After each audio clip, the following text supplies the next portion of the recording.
All right, let's begin, shall we? Oh, was that not the beginning? Or, Was I thought that you the- just I thought you just introduced the "You Can Call I Me Out" did. podcast. The You Can Call Me Out podcast. I Nah, nah, think nah, that's nah, the beginning. nah, nah, No, we nah, can't nah. use that. That's copyrighted music. Okay, We'll get sued.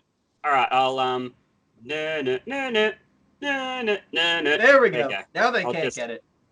slightly. This is going well. Hi, everybody. I'm JD Hansel, and some of you probably know me from Muppet Hub. You also may know Jared here, who's joining me from the Muppet Mindset, who you may have also heard on some of my podcasts over at Muppet Hub. A longtime friend of mine, great co-host, and fellow nerd. And that, all right, and that's what brings us here today. We are here as fellow nerds to discuss nerdy things, and since we figure most people who are watching and or listening to this will know us from Muppet Things, we want to talk about some of the Muppet news that we have not yet talked about, things going on in the Henson world. Also, it's September. It's coming up on September 24th, which is Jim Henson's birthday. I believe this is going to be his 83rd birthday, right? Yes, 83rd. I think that's correct. So that's what is that? That's like the granite anniversary, something like that. Special year 83. So we got to make a big deal out of this one. And so to do that, to celebrate the special occasion of Jim Henson's birthday, I have decided, since we don't have a Jim Henson themed birthday cake here, because that would be expensive, I am just going to eat products for which Jim Henson advertised. That's right. Jim Henson got his career started with commercials. So I figure let's celebrate some of the foods that he ate in those commercials. This is YouTube, so we test foods on YouTube, right? We do. Now, should we point out that, now, granted, you haven't decided if this is all visual and also you're going to release it as a podcast separately with no visuals. Should we point out the fact that we can see each other right now and that that you can go on YouTube and watch us actually talking with each other? Because this is a new medium for me. Like, you can see me, and I'm going to be doing a lot of shtick, and you're going to be looking at food. And so if you're watching this or listening to this in your car, just put YouTube on and watch it while you're driving. And Yeah, that seems safe for everybody. That's really good advice. That's really good advice. Thank you for that. So first on the list, we've got Munchos, the obvious choice, right? It's not a potato chip. It's a potato crisp. Introducing Munchos from Frito-Lay. It's the all-new potato snack, not a potato chip, a potato crisp. Munchos? You see, there's more to a Muncho. They're thicker than potato chips, so they're crisper with more potato flavor. Munchos! I wish you'd try to control yourself. Munchos! Well, as I said, there's more to a Muncho. Now, these are honestly a really good snack. I do actually get these, every once in a while when I'm bored of potato chips. I'm like, you know what? I'm going to get some Munchos, and I only know about them because Jim Henson advertised for them. But that is probably not the most interesting item that I found today. Oh no. Okay. So, had to keep it in this bag to keep it cold. It took me a while. I had to do some digging, but I did find some Cloverland Dairy milk. Cloverland Dairy products are always in demand. They come to you fresh as morning dew. Look for the Cloverland Dairy brand. Our brown cows give the whitest milk from eating of grass that's greenest. You really should call Cloverland, 'cause Golden Rule service is the keenest. Milk and butter and eggs and cheese, fresh from the farm to you. If you don't own a cow, call Cloverland now. It's North 92222. Could not find it at any of the local grocery stores. Did find it at a local Walmart, fortunately. And I don't know how many people have seen this. We can probably play a clip since we're trying to post this as a video. But there was a commercial that Jim Henson did in his early days that used sort of an early example of chroma key, really, where it was a cow that they positioned the puppet sideways, and you see the full body of the cow puppet walking on a moving background and moving floor. It's a strange setup that they came up with, but it makes for a very interesting looking commercial like no other. And this product is less good. I'd say that as someone... Is What? it just milk? It's just milk. How is it not that good? It's not good milk. It's frankly not good milk. It has a yucky aftertaste. I've had it No. before. Okay. It has a slightly yucky aftertaste, and it goes bad after a day. You can keep it in coldest refrigerator, and it goes bad so fast. And yet you've kept it in a cooler bag, which probably hasn't kept it overly cool.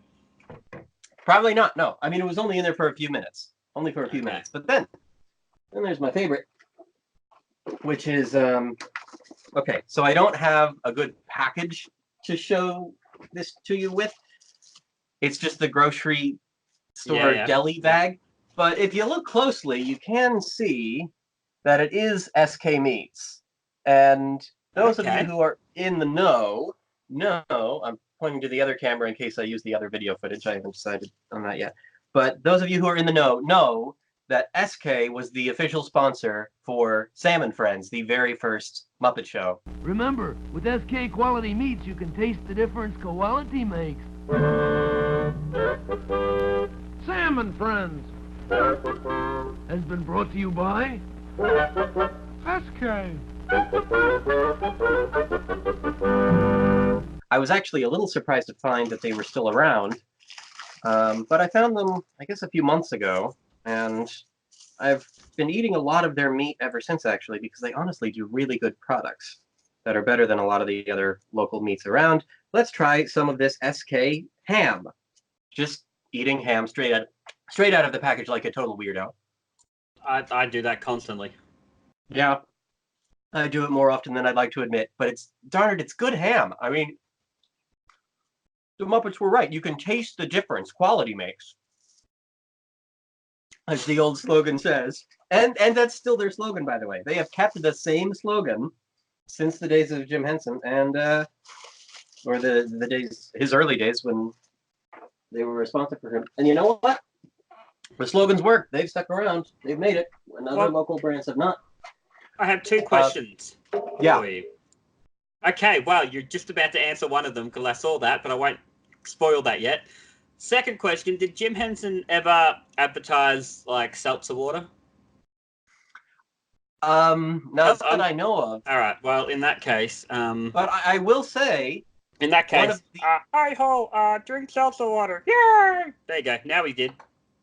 Cheers. All right, there we go. I was going to say piggy water. You could just say that it's piggy water, and then there you go. That's a thing for which Muppets have advertised. But yeah. Taste the calories. I didn't mean to spoil it, but I do have this one item that is unfortunately not something I can actually taste because it's empty. It's an old used canister that used to hold Wilkins coffee. Unfortunately, this brand is no longer around. I looked it up. It seems like they got bought out by another company, and then that company discontinued the product. This was several decades ago. Again, just from what I can tell from a quick Google. So this product is not here anymore. If it was, I would know it because I live in the right market for it. But those are some of the products that you can get for which Jim Henson advertised. It looks like at one point, even though I have not seen this commercial, he did one for Florida's natural orange juice, which is still a thing you can buy. And interestingly, for Hawaiian Punch. Would not have. That sounds delightful. Are you familiar with that brand? No, but I'm a big fan of just Punch in general. Hawaiian Punch is a very good brand. Anything with pineapple. Does it have pineapple in it? It sounds like it has pineapple all over it. I think it's got a little bit of pineapple in it. Yeah, it's like a really, I don't know how to describe it. It's just a really solid fruit punch. Now, have you got yourself anything by La Choy? No. Good night, everybody. I'm pretty sure the company is still around. I'm pretty sure the company's still going. I think they still make products. I'm so enjoying this visual medium. Usually I just swear and tell you I hate you, but now I can do stick. Look at this. I don't need. I keep waiting for you to get out the flour with the water and squirt me. That'd be very hard to do from halfway around the world. Yeah. Yeah, I guess it would be. So I guess we're just going to have to find a way to do this video show in person. So one of us is going to have to fly to the other person's country, or walk if you want to do it the hard way. But All right, I'll want leave to talk now. about some things? Let's talk about some things, J.D. Hansel. Sure. So let's see. So we missed talking about D23 on the Muppet podcasts, and I feel a little silly for that. It's just the timing was off. But now we can make up for it. So what happened with the Muppets at D23? Obviously, the biggest news was Uncle Deadly on the Haunted Mansion panel. I mean, wow, who saw that coming? That's great news. Okay, it actually was really good. It actually was really wonderful. good. It was wonderful. It was wonderful. But the bigger news is the new show coming to Disney Plus, which seemed to create a lot of confusion with the way that press handled things a little bit later because of the Josh Gad show, which we can talk about shortly. Yeah. But I am happy about the new show coming to Disney Plus. I'm happy about the way that they announced it. I thought the video that they put together was, first of all, unlike any other Muppet video I've ever seen. Which Right? video are you talking about? They leaked a bit of the video from the D23 announcement, right? I haven't seen it. If they have, With Joe the Legal Weasel. I haven't seen the video. Oh, well, I saw it somewhere. Somehow, I don't remember where, but it existed. There was video that got leaked from D23 that showed most of the video. I was going to say I have seen the, I've heard the audio, and I have seen someone, I can't remember who it was, put together a, just a crappy little, thing of Kermit and a picture of a weasel, then Kermit of a picture of a weasel, but I haven't seen the actual video itself, and maybe that's all that I saw. Maybe that's all that I saw. That might have been all you saw, because I think that's all I saw. I feel like I would have seen this this video by now. Yeah, I think that was all that I saw. But I enjoyed the pictures because that was funny. It was lovely. It was lovely, and I guess we could talk about literally just hours ago, as of recording this, they released a video for Talk Like a Pirate Day where you actually saw Joe the Legal Weasel. Finally, officially, Joe the Legal Weasel is here. I finally do get to see what he really looks like. This is a fun puppet. It's not quite what I expected, but it's a fun puppet. No, they're they seem to have just got one of the old, like, Blue Skies, like little meerkat-looking things, and have just chucked him in a suit and glasses. And Peter's performance of him is brilliant. Like, that laugh he does at the end of that video. Apparently he does it a lot, and yes! I'm going to need a full series of Joe the Legal Weasel immediately. Thank you. Yeah, I would agree with that. This is a great idea for a character. Here's the weird thing about it, though, is the character is almost too good. I think it'd sort of be weird for the Muppets because, look, this right here puts Peter Linz in his element, right? It's a highly energetic character. Now, whether that's high energy from like a happy, excited high energy or an anxious high energy, in either case, give that character to Peter and boy, are you in for a fun time. I mean, just the energy that he likes to bring to high energy characters. Like what he could do with Walter. Walter's a character where the Muppets the writers have been struggling to figure out what to even do with this character ever since he was created for that one movie. And they've been trying to find different places to put him and different storylines to work with him in little videos and things. And the character's never quite been completely defined, but he's really energetic. And so it's still really funny to watch him because Peter can do energetic characters so well, especially when it's anxiety. He's so funny with those characters. And then the second thing about Joe the Legal Weasel, it's a flexible puppet. It's the kind of puppet that lets Peter do all the weird little movements that he loves to do and just make it so extreme. It's like with Kermit. I think Steve Whitmire said that even just the slightest movement in his knuckle can give Kermit brand new facial expressions. It's the same with Joe. Like, he's that little thing where you just, you can do these little tiny movements and it's going to just have a whole range of expressions. I'm curious to see how Joe and Sam Eagle are going to get along. Ooh. Because I feel like Sam's going to really appreciate Joe until he starts cracking jokes. And then I think they're going to become quite sort of mortal enemies, if you will. I think that'll be interesting. That's possible. Yeah, Joe presents interesting opportunities for conflict, but why? Here's why I say he might be too popular for his own good. I can see him becoming one of the main Muppet characters for a while, like someone who we just start to expect to be in things. Yep. Even more so than we did when Uncle Deadly rose to prominence. And for a while there, it was like once he became a main character with that 2015 show, like you kind of expected you'd see more of him because he just was such a good character there. With this new character in Joe the Legal Weasel, I think it's a very similar thing where this character lends himself to even more comedic opportunities and storyline opportunities than Uncle Deadly does. And you can just put him in anything. And I mean, Peter's having a great time with him. We already love him, and this is all we've seen. At least it's all I've seen. And I've heard the audio, and the audio is hilarious. From the D23 thing, I mean. It's such a freaking funny character. And that can do so much with so few lines that I think it's possible that this could become one of the mainstays for a while.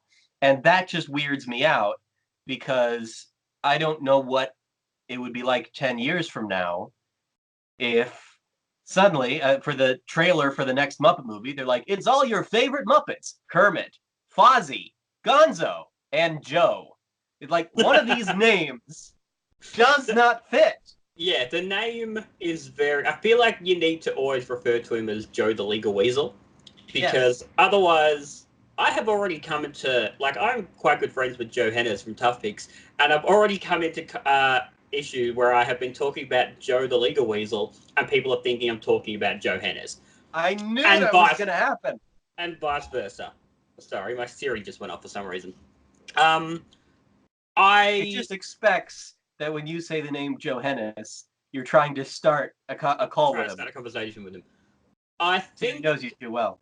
From what I know and from what little I know, they have filmed quite a few of these videos, like the ones that went up today.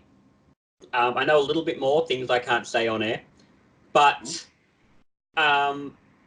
Joe is apparently in a lot of them. And Joe Hennes is in a lot of them?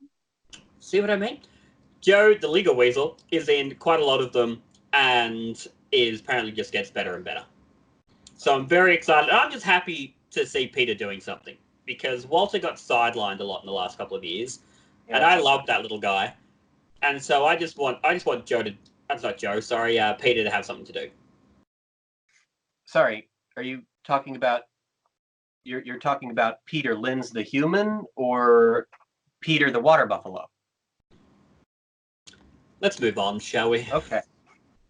But the name is problematic. The name, I mean, I understand it because they picked a very uninteresting name for an uninteresting guy or someone who's supposed to be, the legal one. It makes sense. I think that they could have done something more beige than Joe. Joe still signifies some amount of fun and energy, I think. Joe is a fun name. They could have gone with something more like, let's rename Joe the Legal Weasel. Right now, before it's too late, let's rename him, change the Gary. Because I know all the Muppet people are watching. Gary, see, that's too closely associated with the 2011 Muppet movie. That's like the star of a major Muppet motion picture, so we can't use it. Yeah, there's true. Stan or Stanley could be kind of, Stanley, bland. John, okay. just like a real Glenn, just a real nothing. Glenn, oh, that's a good one.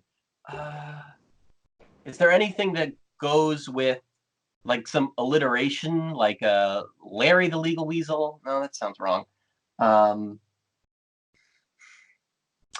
All right, leave your suggestions for what the new name for Joe the Legal Weasel should be down in the comments below, and we will email all of them to whoever is running the Muppet Studio now. They changed people, right? They did.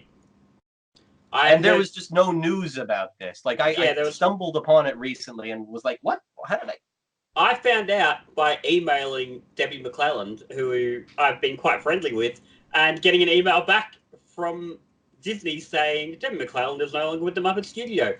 Like, it was heartbreaking because now I have to start with someone brand new who I don't know. Right. But apparently, I will say, this person, I've heard multiple names. There's Lee Slaughter, which is a great name. she's Australian, so hopefully if I ever get to meet her, at least I have something in common. And then I've heard another name, I can't remember off the top of my head, but apparently they're both wonderful. They're both really nice people, and they both really just want to get the Muppets up and running. So hopefully we'll see a lot more soon. Even to the point where if we can transition this into the Josh Gad Muppet Show, Muppets Live Another Day that is ironically dead. Apparently, say what you will about the concept, I thought it was a silly concept from day one, but they offered Josh Gad and his team a chance to do something else with the Muppets, to develop something different. So it wasn't like they just went, you know what, we don't like this idea, we don't want you to do anything, off you go. It was, what else have you got? What else can you do with these characters? And I think that shows a lot of promise in these people. And hopefully, you know, a lot of people took the news that this series was dead as bad. That, Disney don't care about the Muppets. If anything, I think it shows that Disney care more about the Muppets, because at least they want to give them quality content, something that's going to give them a chance. So, you know, hopefully we're going to see something soon. I'm actually genuinely excited to see what happens. The way that Hollywood typically works is something doesn't get greenlit unless there is some A-list or close to A-list movie star who's like, all right, I'm going to make this my project to get this greenlit. I'll star in it if you want. I'll write or direct or whatever you want. Here's my idea for it. And then when the A-lister, sort of like with Jason Segel, right? That's how the Muppets got to have a movie, is a celebrity. I don't know, do we consider Jason Segel A-list? I mean, at that point, he would have been very... at that point, he was definitely famous for multiple movies and How I Met Your Mother. I don't know what's happened to him lately, but still, we all know who Jason Segel is, and that's the point. Okay. Okay. But we all know who Jason Segel is, so he was able to go to Disney and say, I'll make this my project, just let me do it with these characters. And so that's just the nature of Hollywood, right? I mean, how long did it take to make La La Land? A very long time, because it took a while for A-listers to get settled on it and say, we want to do this thing, and then it moves the vehicle along. So here we are in a situation where Josh Gad, who I guess is an A-lister, basically, right? I mean, again, he's someone who we all know who he is, we all recognize him from stuff.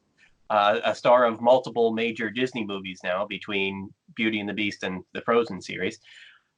He comes in, he has an idea for a Muppet Show, and they say, we have a better idea for a Muppet Show, and even though we don't have someone attached to it, we're going to go with a better idea. That does show promise. That's great news. This is wonderful. It really is. I mean, I didn't understand the concept of the original. Like, you're going to... Disney doesn't have the distribution rights to Muppets Take Manhattan. Why would you pick that movie? I didn't even think of that. Of course. That didn't dawn on you? No, it didn't. How can they use Muppets Take Manhattan when that's not one of Disney's Muppet movies? I don't know. Okay, that's wrinkled my brain a little bit. The whole concept, like the concept of, like, it's set after the Muppets Take Manhattan in that universe. In that particular world. In that particular world, and then Rolf goes missing for some reason, and then, look, without saying too much, I don't think it was just us who thought the concept was a bit odd. I think some of the people in the Muppet studio thought the concept was a bit odd, and that's why we're not seeing it, I think. Yeah, it was a weird idea. Like, under what circumstances is Ralph missing? That's the probably the oddest word there. Like, he goes away, fine, we've seen that. He does that in Muppets Take Manhattan. He goes away, but missing. But he's also not a giant part of that film either, so why does it need to be connected to that movie? Like, do they just want to set something in the 80s, in which case can't they pick Muppet Caper, or just make it its own thing set in the 80s? Yeah. How are they going to work with guest stars? Were they going to have guest stars playing themselves, or were they going to have guest stars just playing 80s people? How was that going to work? None of it made sense. The puppets look completely different now from the way they looked in the 80s. Like, were you gonna try to get puppets that look more like the puppets from the 80s and say, no, this is now our 80s version of the Muppets and we use the other puppets for the new stuff? Like, you look at Fozzie now compared to even Fozzie 10 years ago, Yeah. And they don't look alike at all. I don't love the new Fozzie puppet. I much prefer the old one. Yeah. But yeah, it just none of it made sense, and I'm not upset that it died. But I'd love to see enjoy your crap milk. I'd love to see some sort of script or some sort of treatment that these people did. Yeah. But now we get to jokingly call it Muppets Die Another Day, which has been great. the Muppets every day for the past 3 years. Oh, okay. Wow. I mean, Booyakasha. you're not wrong. Gosh, oh my gosh, it's been 4 years this month since the 2015 Muppet Show came out on ABC. That's weird. It's been a long time. That's really when you and I started like working together as co-hosts more and started making content that I don't regret making. Wow. It's weird. It's weird. Wow, I kind of miss that show in a way. But hey, at least Uncle Deadly, he came back for the Haunted Mansion thing, and he stole the show. I mean, he just killed it. He did steal the show. Wonderful. He was wonderful. I now, granted, I haven't watched all of it because I don't care about a lot of the rest of the stuff. But I watched the introduction. I skimmed through it and sort of watched the Uncle Deadly parts. I just love to see Uncle Deadly. Who would have thought that he would have been a big character? Who would have thought he would have come back? Okay. Can I just say, I've recently been thinking about this. You've talked about how there is no Muppet canon, right? Except for Crazy Harry's canon, there is no Muppet canon. Correct. I believe there is also no central cast of Muppet characters. We all think that there is one, but they shuffle the cast around so much from property to property that, honestly, there are some productions where Fozzie isn't even a main character. Like Muppet Treasure Island, Muppet Christmas Carol, particularly Christmas Carol, and I think even Muppets Tonight. Right, that when he shows up all old at the end, it's like, what did you do to? What did you do to Fozzie? Yeah. I mean, you look at Gonzo, and he's the mainstay. I was going to say Gonzo had very little to do in both the 2011 and Muppet movie and Muppets Most Wanted. You look at the 2011 movie, he doesn't have one line in any song.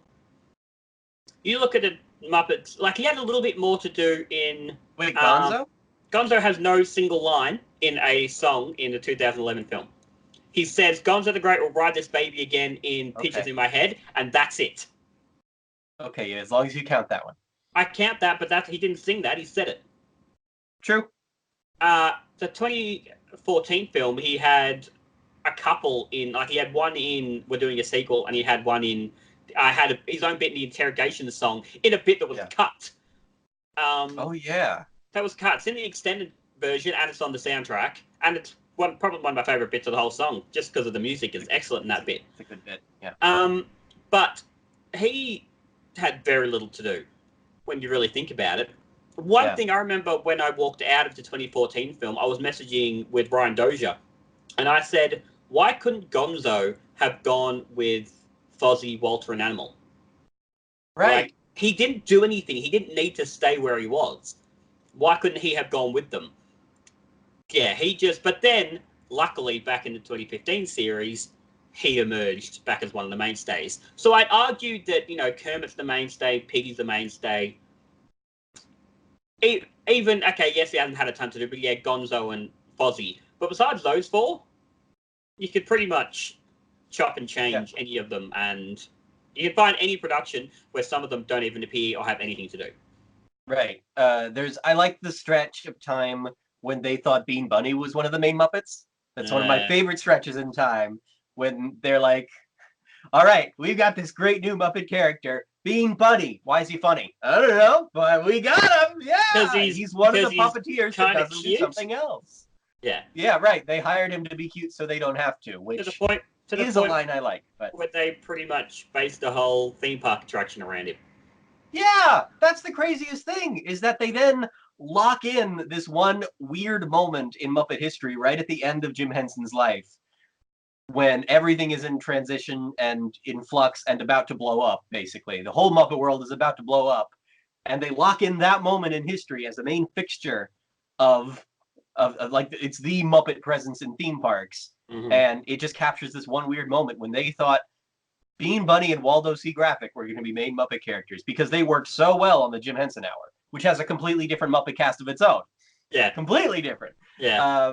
And there's another example of Fozzie and Piggy not being mainstays because of Frank, but then Gonzo is still big on that show. Yeah. And so it's even with their, and I honestly think even in the first season of the Muppet Show, they didn't know Gonzo was a main character.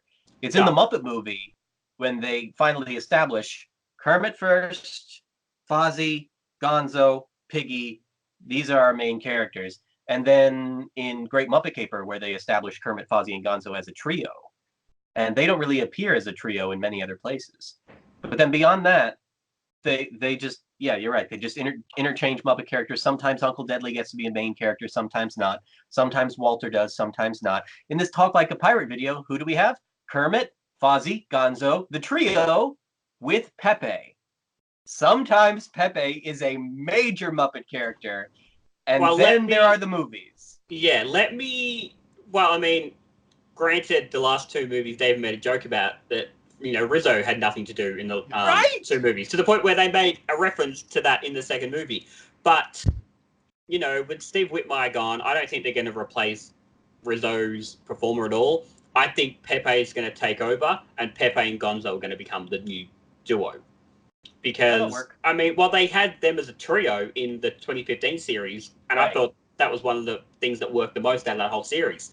So, put those two together, I think that's going to be the new thing. I think we're going to start seeing more Pepe where they would usually put Rizzo. But, yeah, look, we say they made a whole theme park thing about, Bean Bunny when he was brand new. I can't wait to see great moments in history with Joe the Legal Weasel. You know that they're closing. Okay, so that was just a friendly setup, a nice setup for a joke. Okay, just making sure. I was allowing you to segue in. Well, yeah, but I was about to do it on my own, and then you threw me a curveball when you started the segue. So Speaking of theme park attractions, great moments in American history, but just the American parts, presented by the Muppets. Gosh, I hate that title. It's so long. But I love that show. It's closing. They're closing the show. Seemingly. I think Tough Pigs has it listed as a rumor. It is a rumor. But it looks like it's probably true. So... Yeah. Look, I initially, Walt Disney World News Today, that website reported it. They haven't got a great track record when it comes to rumors. Fair enough. They have listed a lot of things. They listed the Tiki Room was closing, and then the next day Disney had to release something saying it wasn't. Little things like that. So when I first saw this, I didn't report on it for the first couple of days because I wasn't willing to take that chance. But then I saw a couple of comments from people who actually work at Walt Disney World saying that it's not a rumor. It's sad. Yeah. It's sad because it's a genuinely excellent show. The thing is, though, a lot of people, yes, okay, it's disappointing that they're taking it away. Yes, they're saying it's disappointing that the Muppets, are not getting to do much. I've even seen some people saying, well, the whole, live show's a failure. It's not a failure. It still ran for 3 years. If this had been any other attraction and you'd heard it was closing for 3 years, you wouldn't give it a second thought. Yeah, it's disappointing that it's going, but it had 3 years. It wasn't like it ran for, 6 months and then disappeared. I would like to see it go for longer, but, 3 years is still a decent amount of time. When you consider it's been played, 4 or 5 times a day for 3 years every single day. But the problem is that they've had other live shows that are not as good as this that have lasted longer. So it is weird that they're pulling the plug on this now. Well, they're not just pulling the plug on this. They're pulling the plug on a whole range of live stuff. They're pulling parades. They're pulling other live shows. They're pulling bands. There's a lot of the live entertainment stuff is going.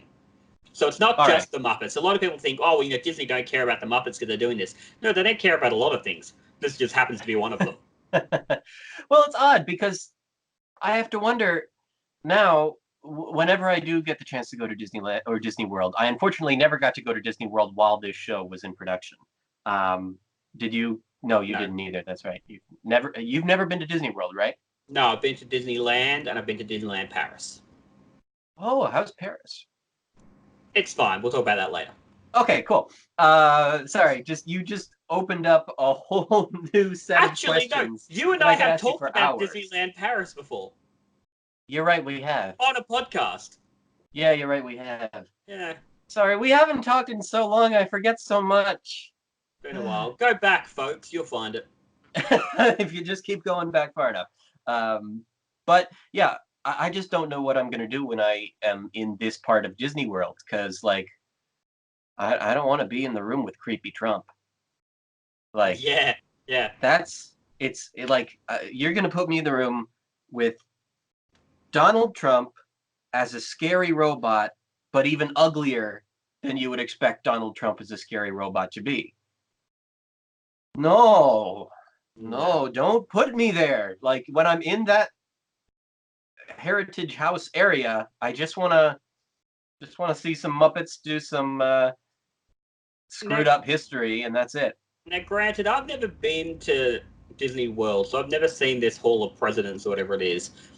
Is it anywhere near as fork and dull as Great Moments with Mr. Lincoln? So Because gosh, that might have been one of the worst 15 minutes of my life. Truly, I appreciate American history. I appreciate, that this animatronic was one of the first and how impressive it was and all this sort of different stuff. But God, 15 minutes I sat in that room and I thought about killing myself at least 6 times. I like the Mr. Lincoln show. Oh, no, do you know the only good part? What's the only good part? At one point, he says the word bosoms, and that made me and my friend laugh. And we still quote that, and that was nearly 5 years ago. Because we're children.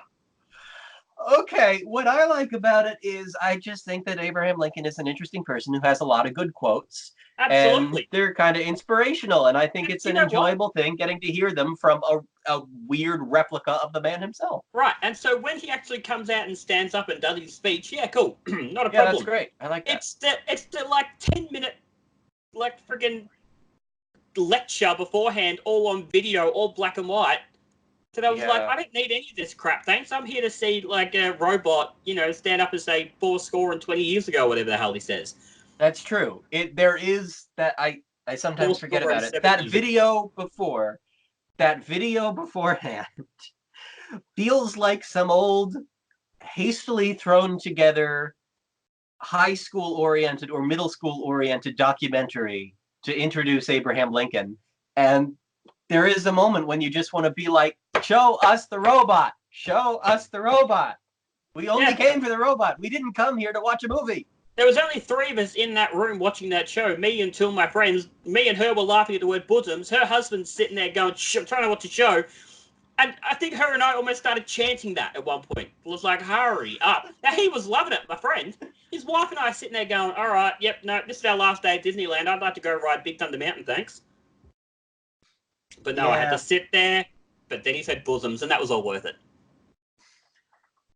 Well, folks, those are our thoughts on the Muppets at D23. Abraham Lincoln said bosoms. Welcome to Bosom Cast. What else is there to talk about? So let's talk about commercials, because there are multiple new commercials starring Muppets to talk about, which is weird. The one that interests me the most, I guess, is the Sesame Street commercials for Farmers Insurance. Do you even know, how did that come about? I don't know how it came about, but I love all of them, and I can't wait to see more. See, my problem is, how do I put it? I don't believe the Muppets should be used to sell products. I just don't think that it's acceptable. Do for half a second, I was like, what the hell are you talking about? I was ready to get into a big argument with you. But, all right, yeah, well played. Thank you. When I was buying this, I'm like, all right, I'm ready to make this joke. Time to crack some jokes about character purity. But in all seriousness, It's weird to see the Sesame Street characters advertising for something. I That don't know weirds that me it out. is. I remember, if you go back a couple of years ago, it might have been last year or the year before, when the Sesame Street characters were advertising cars. That weirded me out too! Chrysler Pacifica or something. Yeah. I remember someone, and I don't remember exactly, I'd have to go now through the comments and find it. Someone referenced, like, old ads from, like, the 70s and 80s with the Sesame characters advertising things. Really? Yeah, and I don't remember off the top of my head what it was. But I saw a comment literally just this morning on Twitter when someone was talking about it, saying these ads aren't targeted to kids. They're targeted towards the parents and the nostalgia and stuff. No child is going to go get, insurance through Farmers Group. Right. No child is going to go get a, Chrysler Pacifica. Like, God, I hope that's the right car. Otherwise, I'm giving, It's a Chrysler something. I'd love the Chrysler Pacifica. Nella, give me one for free. Yeah, that's how it works. I'm trying to see. Yes, the Chrysler Pacifica minivan. Very nice. Nailed it. From 2017. Trying to see what else have they advertised for. Pepe did a tie-in with Long John Silver's. That's not what I'm looking for. No, these were the Sesame characters. Right. But they've used the Sesame characters to sell, like, fruit and vegetables to kids and stuff like that. Okay.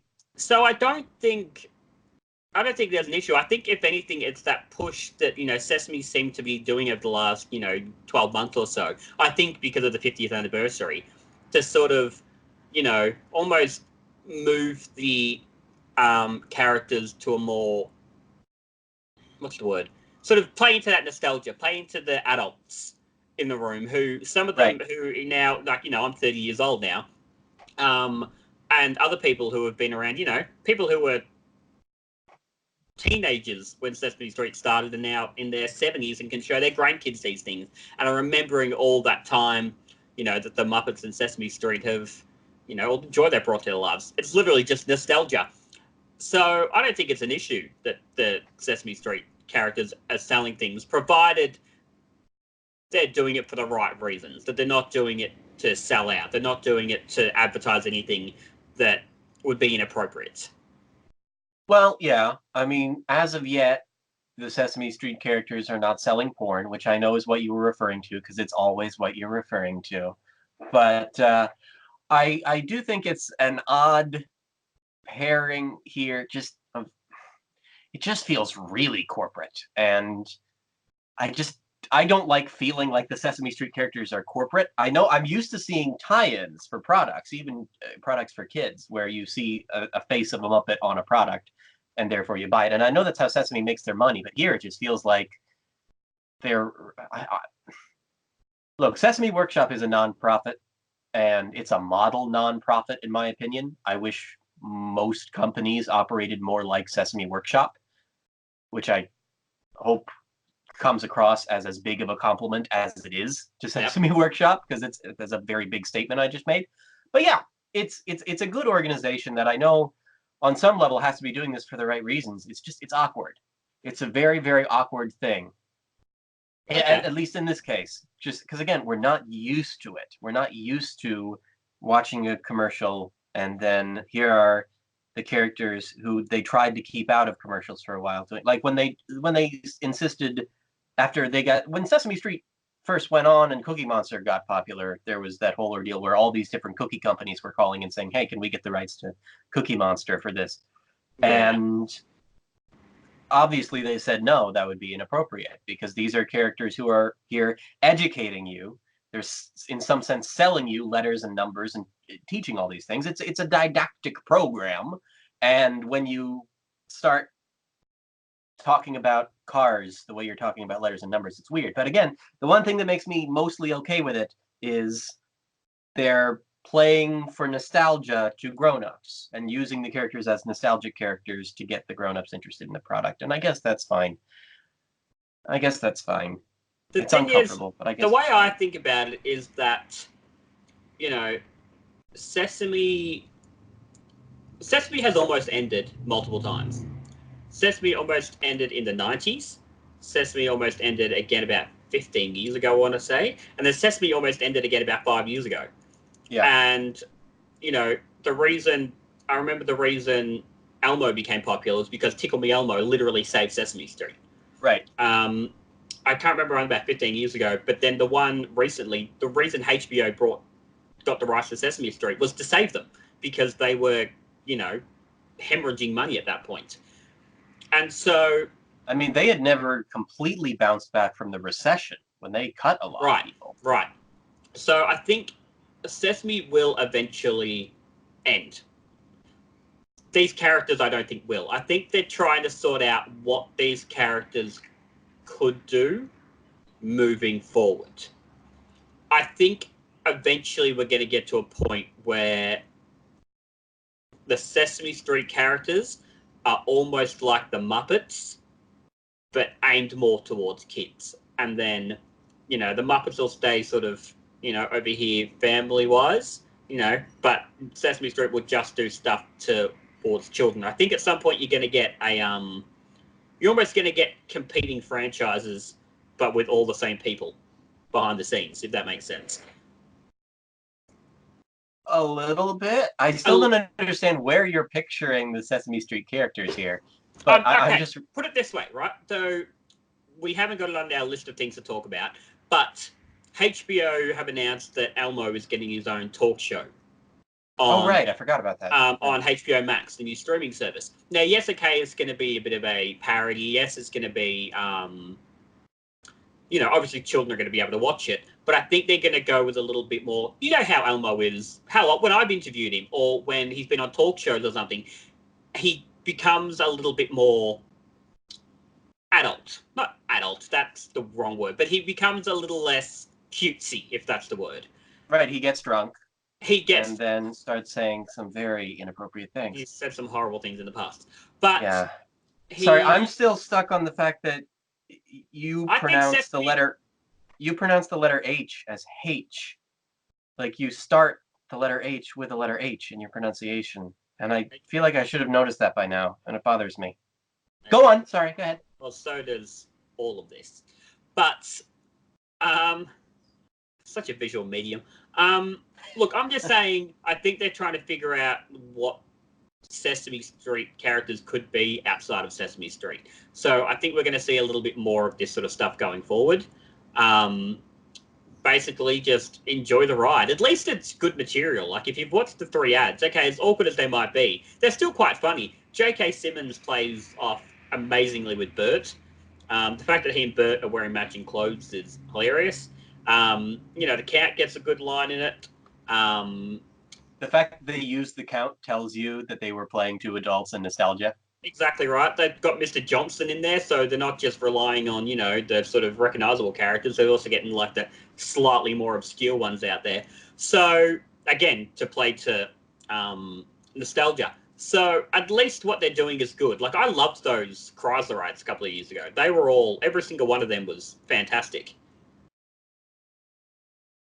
I don't remember them that well, but sure. Okay, well, you'd have to go back and rewatch them. But, you know, yeah, I think the ads worked. I think they were amusing. And, you know, I can't wait to see their next one for Facebook Portal. I'm segueing for you. Thank you. All right, Facebook Portal. This one oddly makes me almost as uncomfortable as the Sesame one because it's the Muppets who I like advertising for something that I don't like. Like, why are we letting the company that is infamous for the way they handle data and people's privacy put smart cameras in all our houses? Why are we doing this? So that we can put fruit hats on our head and ask if our noses look big? Oh, well then, yeah, you're right. It's okay. Sorry, I take that back. This is a really great idea for a really great product. You should all buy it. This episode of this program has been... anyway. Sponsored by the Chrysler Pacifica. I'll get 2 free ones now. And you're going to drive them both around at the same time. You're just gonna have real have difficult. two of them next to each other. You'll just reach through their window, use your arm for one, and then have your leg driving the other, and you'll just show off your two Chrysler Pacificas from 2017. 100%. Okay. Anyway, yeah. So this Facebook portal commercial, I mean, it's fine. It is what it is. There's nothing particularly special about it, except that Mama Bear is back, which just comes right out of nowhere. Like Okay. it was.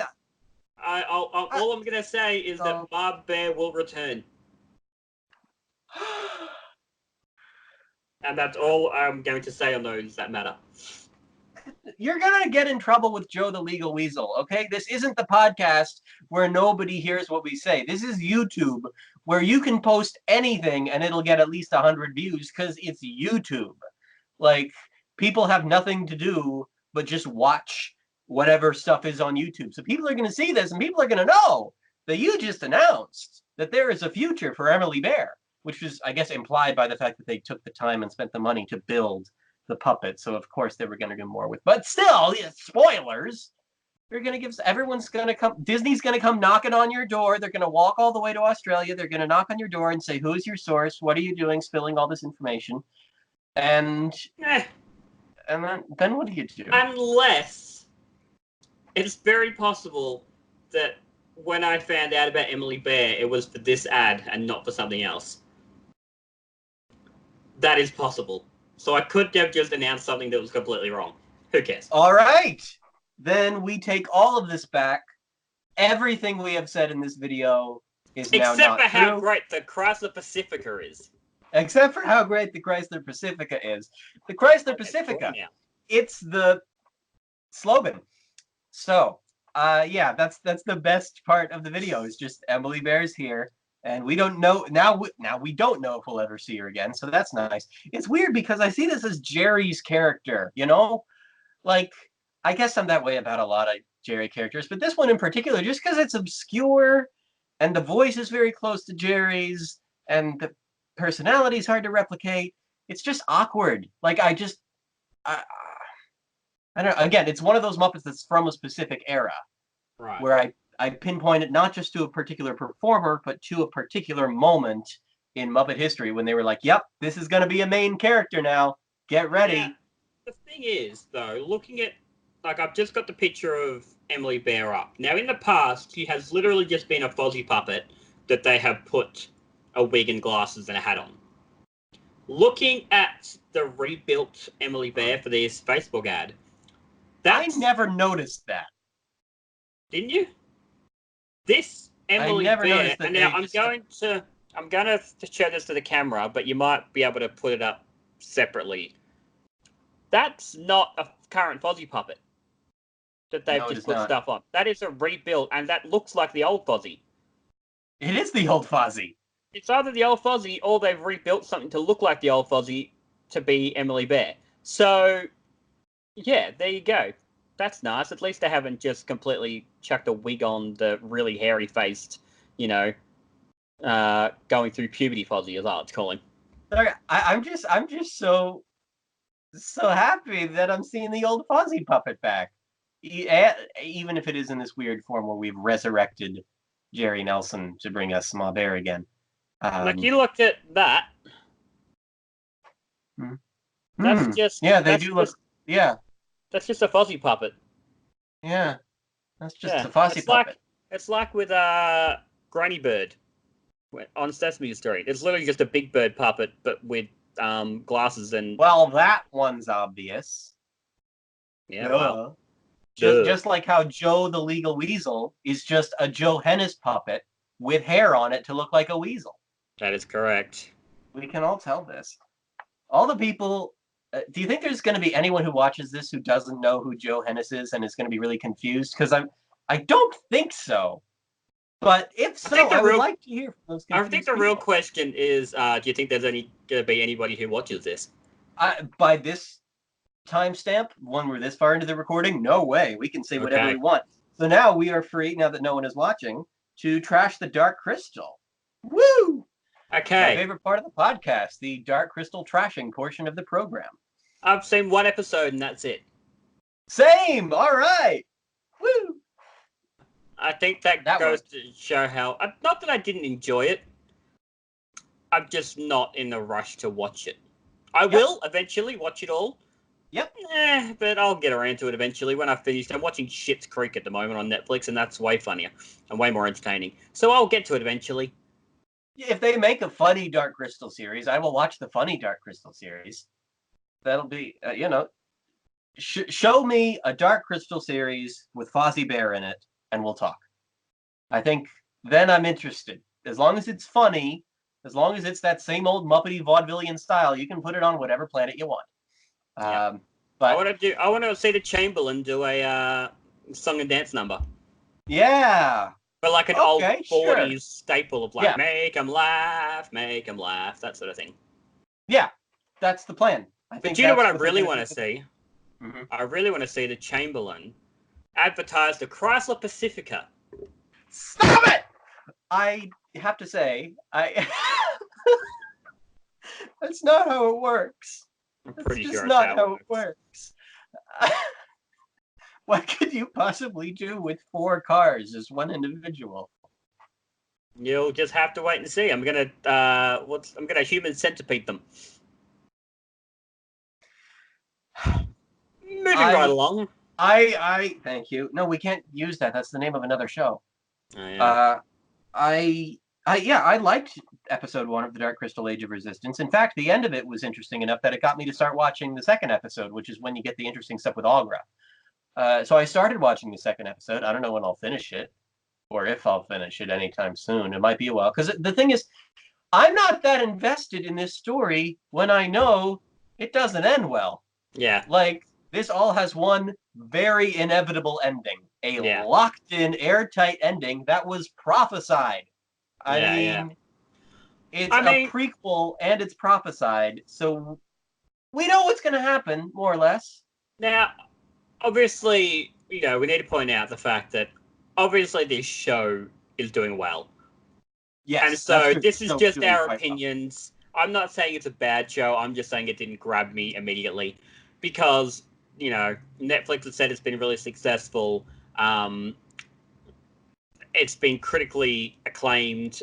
You see it everywhere. Stuff. You see it everywhere. Like, everyone on the web has been talking about it. It was hyped up very big, and for a second I thought it was going to be hyped up really big, and then people would be like, I don't need to watch it. But no, everybody's watching this. This is the talk of the nerdy part of the internet, and that's great. It really is. Like, how many other this show came out 3 weeks ago as of recording, about 3 weeks ago. Something like that. Almost a month. What other show can you think of that that premiered on Netflix was still being talked about even 3 weeks later? Like, they usually get these big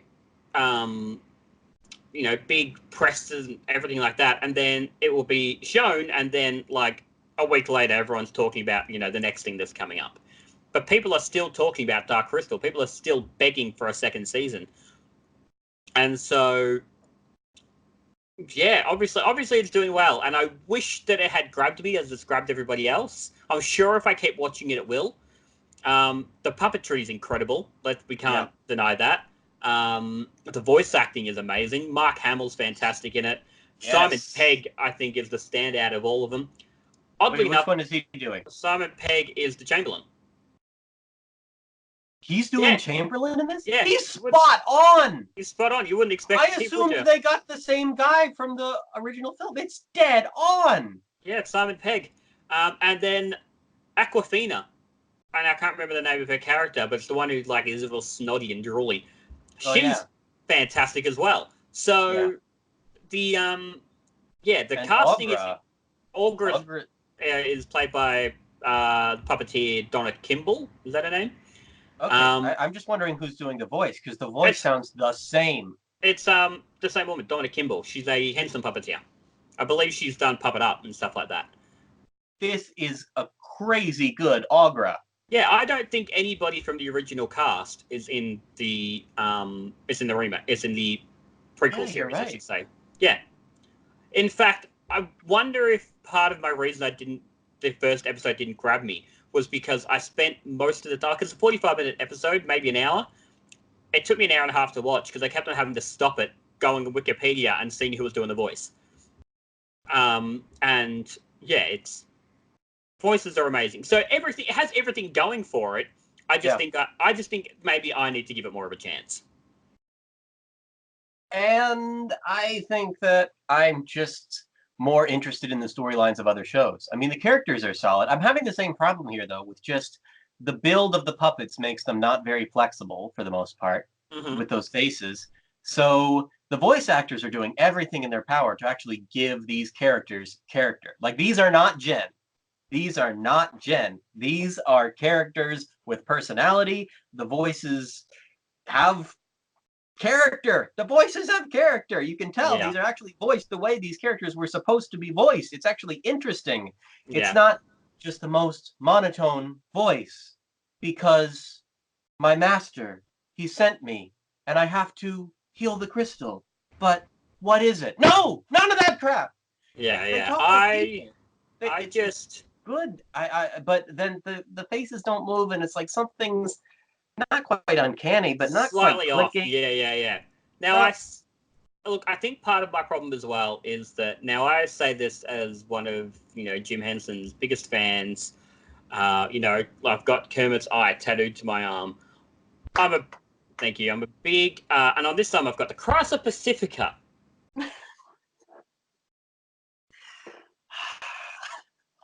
What were you gonna say? Move on. But I think I also am not inhabited, what's the word I'm after? Whatever it is. Part of the issue is that I just really don't like the original movie. Yeah. And I think, like, it's visually gorgeous, but God, what a snooze fest. So I think that's part of the reason I'm having a little trouble getting into it. And also, I think because I feel like I should be into it, part of my brain's like, well, almost like rebelling a little bit of like, well, no, you're not going to be into that. I'm like, but I feel like I should. I know all these people who worked on it and, people who I would consider friends, performed and wrote and directed and did all this stuff. And then part of my brain's like, no, watch The Good Place for the 15th time. And I'm like, well, okay, because that's a great show. I haven't gotten it's on my list. I'm going to get to that. But first, I decided to watch Veronica Mars. Also an interesting show. Okay. Very interesting. I had never seen that before. I haven't watched it, but I've heard great things. Yeah, I was a little baby child when that was in its original run, which is why I did not see it. Missed a lot of the TV in that era because I just was too young, and I don't know. I generally don't like media from that time period, it seems. So when I find something from that time that I do like, it's nice. It's nice. I generally do like stuff from the 80s. So why am I not in love with the Dark Crystal? I don't know. I also, just the other night, I watched Flashdance. Why am I not a fan of Flashdance? I don't know. It was boring. I can't say anything more than that. Aesthetically great, but boring. Same with Dark Crystal. But somehow they got this great cast to do this reboot. Like, it's amazing how many people were behind it. Like, they got Mark Hamill. Yeah. Oh, I mean, how many people are able to, or like, how, think about how rare it is to see Mark Hamill in a nostalgia-based franchise doing a reboot of a production that some people just love so much and hold up as this emblem of great sci-fi fantasy that's all a heroic story about someone defeating an evil empire. You never see Mark Hamill in that. So this is a really rare and special thing that could have been a far better executed joke. It was really great when I did it on the phone with Steve the other night. It was really good there. Executed it flawlessly. I'm just going to sit here and eat my munchos. You can figure out what we're going to do next for sure. I had a really great punchline I was about to jump in with, and then you've ruined it by talking about the fact your joke didn't work. I was going to talk about, it's funny because he was in the new Child's Play.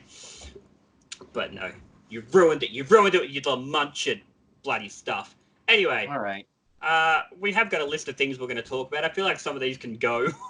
Yeah, I think this thing has gone for about an hour.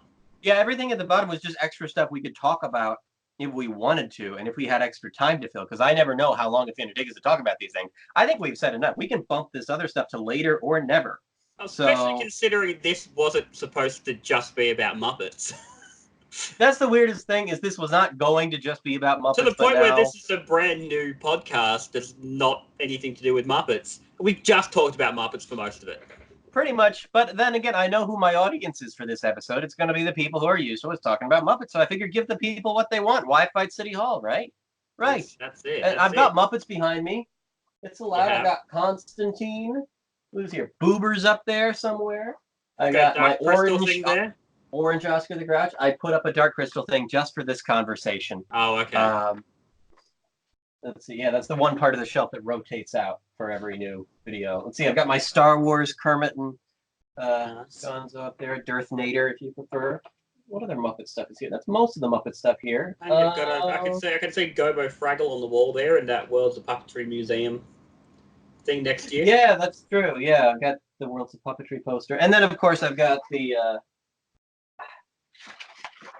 which is disconnected. But yeah, I've got this guy. Which is gorgeous. It's pretty great. It's pretty great. For a 3D print job, it's really good.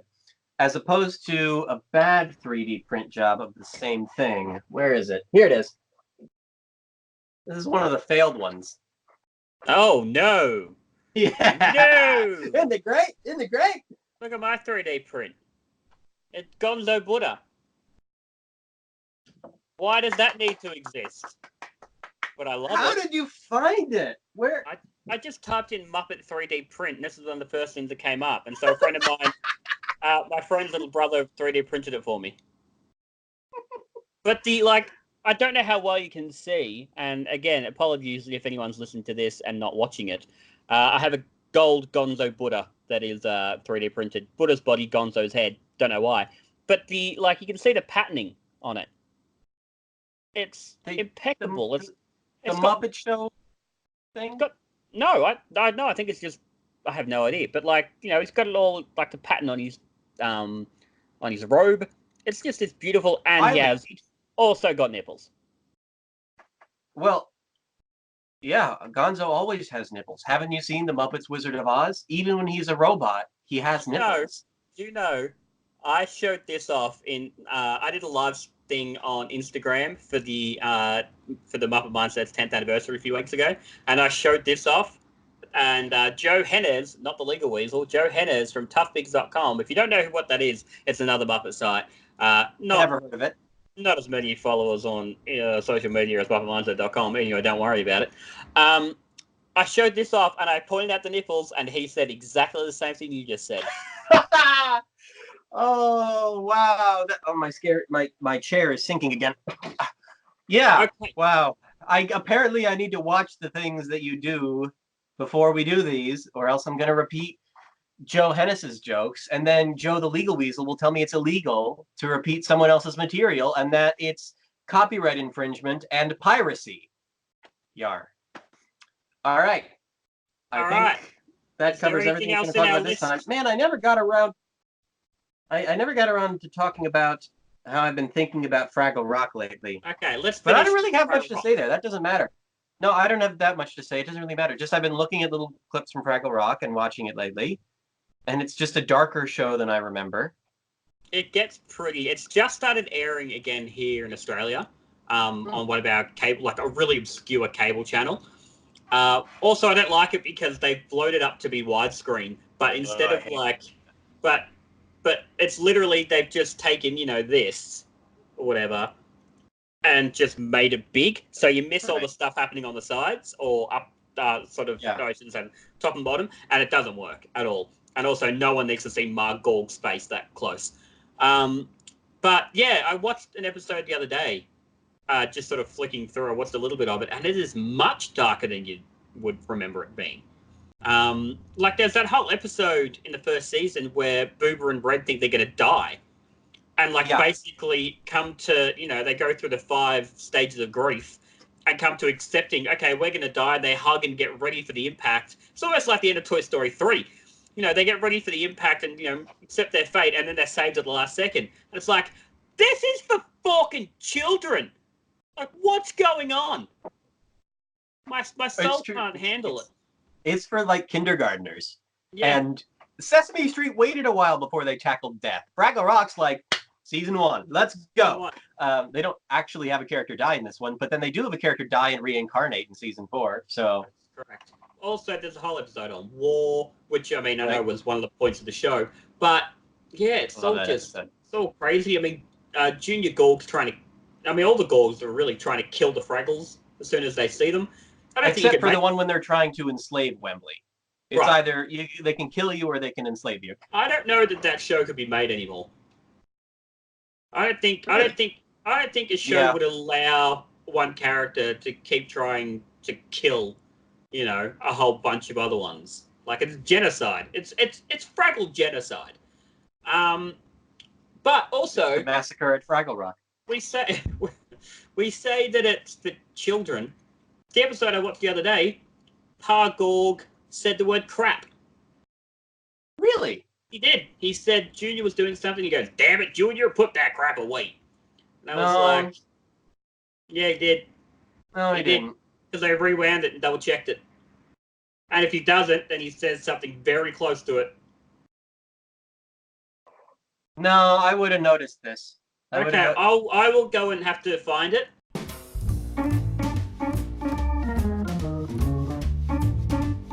Now leave that crap alone and plant those turnip sprouts.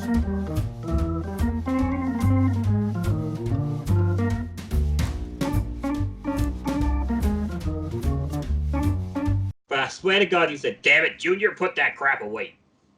I would have noticed it. You would have noticed it. I would have noticed it. But go ahead, find it for me. I look. I've got digital copies of most of those episodes on my computer at this point. Okay, I So, will look for it I at will some point. dig. I will dig. Here's what bugs me. Apparently, the foreign co-productions, particularly the British series, largely lost. Like they don't have most episodes of the British Fraggle Rock series. They just don't have them. They have like 12 or 13 episodes. The rest are goners. Sorry, I'm Googling, put that crap away. Anyway, yeah, that doesn't bother me. I never saw him, so I don't have any. That's the thing is, I Emotional. want to see them. I want to see what's the other version of the finale of Fraggle Rock? Because there's a whole completely different finale that doesn't involve Doc. It involves is- like BJ or whatever his name is, and he's in a castle for some reason at the end of it. He moves from a lighthouse to a castle, and there are pictures from this episode on the Muppet Wiki that supposedly is an episode that doesn't exist anymore. My chair, I keep sinking. It's like I'm at Trader Sam's. But you're still Googling this. But I will No, I'm say, not. I found something completely different, and so I think I feel like this is how I think we should end our conversation on Fraggle Rock. But you finish your bit first. all I was going to say is the episode that stands out to me the most is Moki and Skills, because that's the episode of Fraggle Rock I've seen more than any other episode. Not by choice, but because whenever I went to the library to pick up a DVD of Fraggle Rock episodes, I would accidentally get the same DVD of like disc 2 of whatever season that is. I think it's season 2. And we didn't have a remote control for the Cars DVD player, so we would always end up watching the same episode over and over. And that was the first one on the disc. So I've seen this episode many times, and it now occurs to me just how dark and unsettling this is, where Cantus, who's supposed to be a good character, who we're supposed to like and trust because he's supposed to be wise and he's the Jim Henson character on the show. He's supposed to be a good guy. Mm-hmm. He comes in and invites Moki, who's basically a child, right, a little girl, to join him and his band of hobos on their musical journey to all these dangerous places of this incredibly dangerous Fraggle Rock, and then decides to like sort of trap her in this little cave where she can't get out until she solves some sort of musical puzzle. So he's basically kidnapped a child, trapped the child, and ultimately says that the child is not good enough to join their musical band of hobos and sends her home. And I feel like Cantus is a jerk. I talked with Steve recently about how Ernie is a jerk. Now I'm going to say Cantus is a jerk. And that makes two Jim Henson characters we want to like, we want to love, jerks. They're both going to hell. Now, granted, I haven't heard your conversation about Ernie. I'll have to go back and I assume it's on a You should podcast listen. somewhere. I'll have to go back and listen to it. I love Ernie because he's a jerk. because I'm a jerk to my friends, and I've noticed. I constantly say that I'm like Ernie because I make fun of my friends because I love them. That's my way of showing love and support. So look, but I do agree. I think Candace is a jerk. I think I can't remember what it was. It might have been. Is it the Honk of Honks? There's one episode in particular where I think, wow, you're a real, piece of shit. Notice that I've curbed my swearing for this podcast. Okay, I was wondering. Watch The Good Place. Like, I said forking, shit. It's all intentional. No, but I agree. I think Candace is a real, piece of shit. I don't know. Let's see. I mean, he does some sketchy stuff in his first episode, in the Honk of Honks, in what's the one he does with Junior, where he and Junior have a whole episode? I don't know. I haven't watched it in a long time. I haven't watched the show in a long time. That's the episode where he gets his big walk and talk and breathe and ball of fire number, which is one of my, like, when I'm trying to imitate Jim Henson and get into that kind of a Ralph the Dog voice, I always go into a walk and talk and breathe and ball of fire. It's a good bit. Anyway, that was pretty good. Go ahead. Thank you. How are you going to wrap up the show? Well, look, my original plan hasn't worked because I've read through this thing and it was pretty dull. It was 10 things you didn't know about Fraggle Rock from 2013. I was going to quickly read them, see if you knew them, but only like 3 of them would work. Did you know that the Fraggles were almost called the Woozles? Yes. Okay, did you know that each Fraggle was created with a specific puppeteer in mind? Yes. Okay, that's pretty much all of them. That's why it didn't really work. And at this time, Dave Goelz was interviewed, and they asked what song was stuck in his head, and he said a song that Tina Fey will sing in an upcoming Muppet movie, which was obviously The Big House. Let me ask you this, then. This is how I think we should end it. Talking about Fraggle Rock, you've just done one. Give me your best impression of a Fraggle Rock character. Any character, and I'll guess and see if I know who it is. All right, let me think. Yeah, you have to take your headphone off. I have to do it as well when I do these impressions. We've done a whole podcast before where I've had to do impressions, like the Christmas episode last year, where I'm doing it like this. So I can still hear you, but I can hear myself better. All right, how about this? I'm never alone. I never feel lonely. I'm always at home with me. That was Boober Fraggle. Yes, it was. Because Boober's what my main go-tos, because even though it's Dave Goelz, it's a little bit fuzzy. Yes, it is. So let me do my right. God, I usually say the same line. It's like 2 different characters. Hi, Wembley. There you go. That was my Boober. Nailed it. Great. Yeah. And then I used to be able to, about 10 years ago, I did a spot on Gobo, but now I can't do it very well. What about Uncle Matt? Can you do Dear nephew Gobo, the other day. It's a little Grover as well. Yeah, that was very Grover-y. It was. It's almost Dave Goelz just doing impressions of Frank Oz's characters. I have always thought that on the one show when finally he didn't have Frank in the room, he's like, you know what? I'm just going to do impressions of Frank Oz for all the characters I do on this show, except for the one character he does that's an impression of Richard Hunt with Philo and Gunge. Philo and Gunge, he's just doing the same voice that Richard Hunt chose to do. Yeah, not really an impression of Richard's real voice, but of his character voice. So, all right, let me wrap this up by doing the worst Gobo you've ever heard. All right, let's hear the worst Gobo I've ever heard. I'm going to do this without any preparation. Yes. I haven't done this voice in years, and I'm going to basically say the same thing that Gobo said. I mean, Boober said.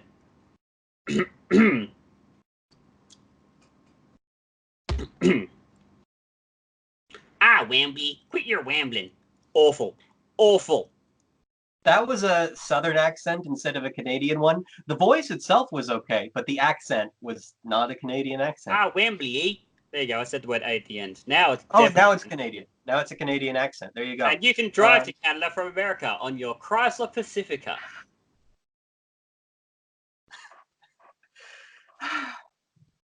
And with that, we've come to the end of another one, folks. Or rather, in this case, I guess the end of the first one of whatever this is. Sure. Jared, where can people find you on the internet? You can find me at MuppetMindset.com, Twitter /Muppet Mindset, Facebook /Muppet Mindset. Basically, type in Muppet Mindset. I'm going to rock up. All right, cool. And you guys can follow me on Twitter at JD11PC. And until next time, I'm JD Hansel, and I'm a great moment in American history.